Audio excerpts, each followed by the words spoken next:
In today's video, we're going to talk about the first generation Mercury Capri. This is what's referred to as a captive import. It wasn't really a Mercury. It was built by Ford of Europe and then imported by Ford to be marketed by Lincoln Mercury. The name Capri comes from an island off the Sorrento Peninsula in Italy. Beautiful place. Drove right by it.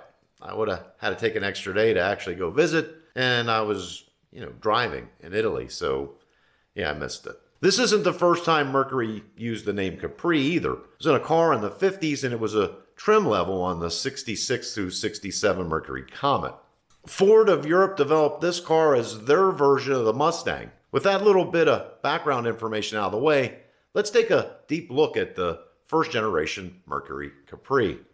Designed by Ford of Britain using locally sourced components, mostly from the Ford Cortina, and plans dating all the way back to 1964, the Capri was assembled in Germany, Great Britain, and Belgium. It was introduced to Europe in 1968.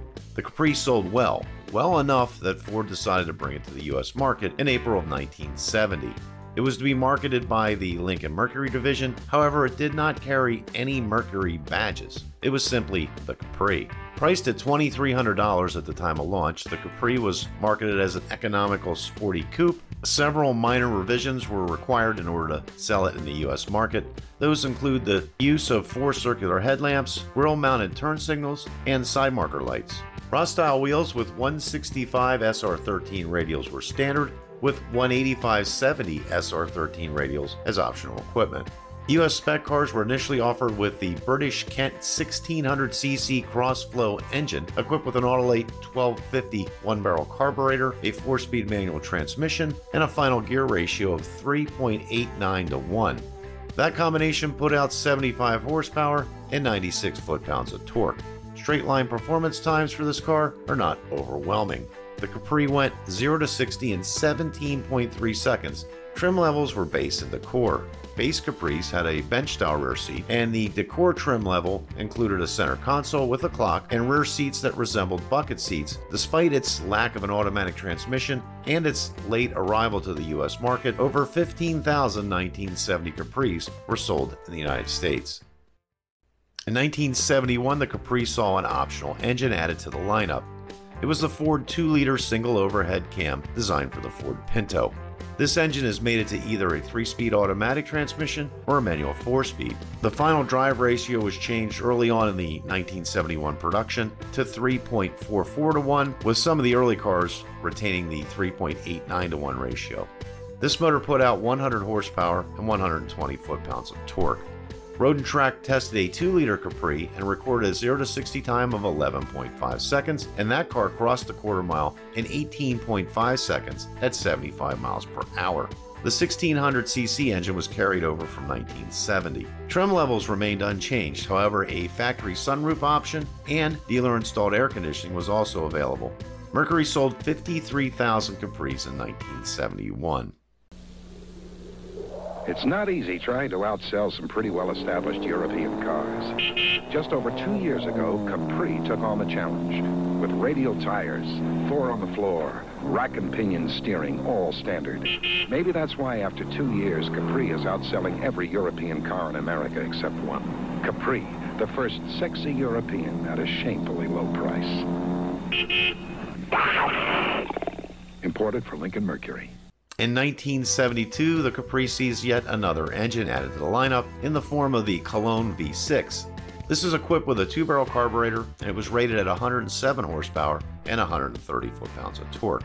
Other engine options remain consistent, however, it's important to note that the compression ratio dropped across the board, adversely affecting horsepower output. Another change was the introduction of the GK trim package for the V6 equipped cars. It featured protective body side moldings, bright wheel trim rings, bright wheel arch moldings, and GK identification badges. Sales numbers again are on the upswing for Mercury, as they sold over 80,000 Capris in 1972. 1973 sees yet another revision to the Capri.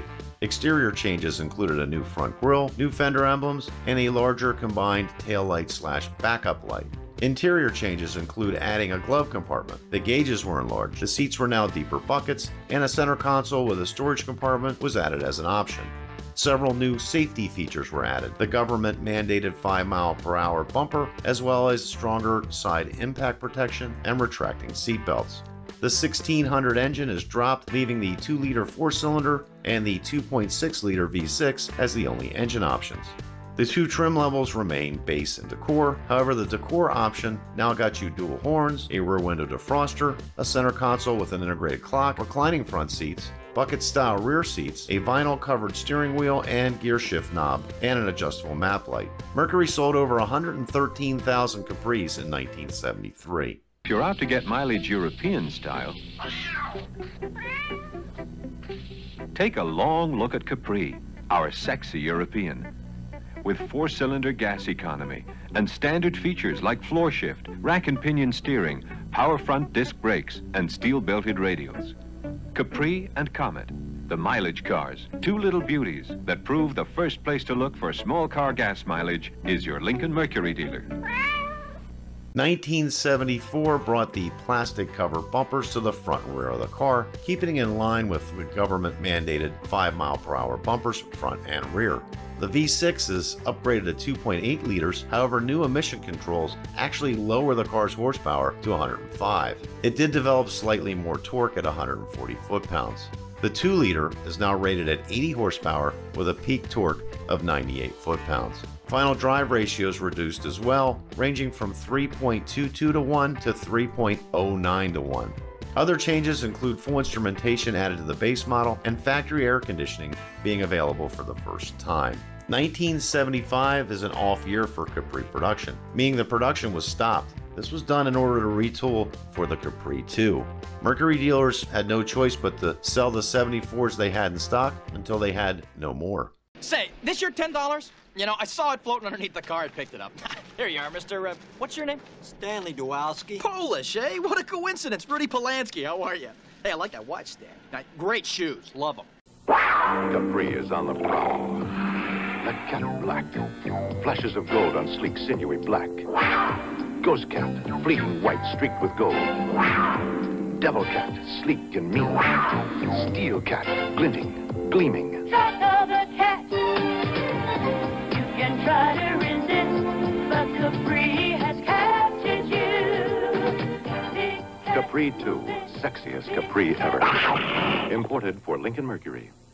Released in mid-1975 as a 1976 model is the Capri 2. The Capri 2 is now a hatchback. The crease that ran along the sides and the faux air intakes in front of the rear wheels of the 70 through 74 Capri were removed. The hood line was lowered to nose, the rear quarter windows were enlarged, and the rear track was slightly wider.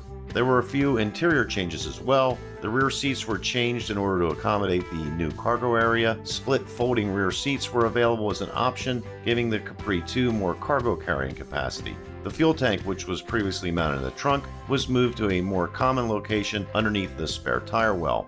Drivelines include the 2.8-liter Cologne V6, rated at 109 horsepower and 146 pounds of torque, and the 2.3-liter Lima 4-cylinder, rated at 88 horsepower and 116 foot-pounds of torque. Ignition was now electronic, as solid-state breakerless electronic ignition was introduced on both engines. Both engines also received a catalytic converter.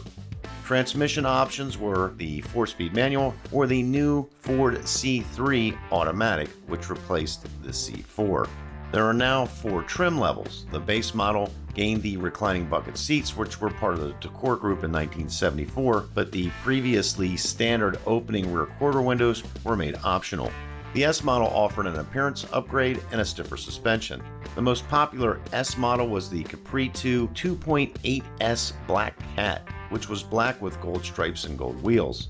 Others included the rare White Cat and the rarer Crimson Cat. Most of the chrome was either blacked out or replaced with gold trim.